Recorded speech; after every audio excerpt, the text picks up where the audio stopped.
சைவ சமய திருமுறைகளில் 10ஆம் திருமுறையான திருமூலர் அருளிய திருமந்திரம். முதல் தந்திரம் மது விலக்கு.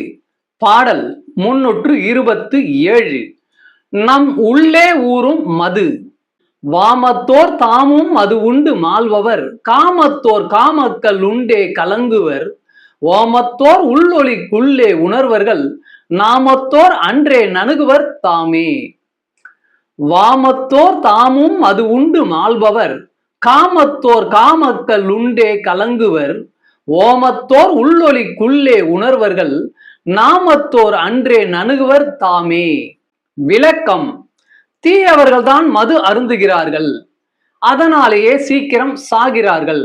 காமத்தை மதுவாக நினைத்து கொண்டாடுபவர்கள் வாழ்க்கையில் மிகுந்த துன்பத்துக்கு ஆளாவார்கள். வெளியே கிடைக்கும் மதுவால் தான் இத்தனை துன்பம் எல்லாம். வேள்வியினால் நமக்குள்ளே தோன்றும் உள்ளொளியில் ஒரு மது ஊறும். சிவநாமத்தை ஓதுபவர்கள் அதை உணர்வார்கள். உள்ளூரும் அந்த மதுவை ருசிக்கும் சிவனடியார்கள் அன்றே சிவனை சமீபத்தில் காணும் இன்பம் பெறுவார்கள். நம சிவாய. திருச்சிற்றம்பலம்.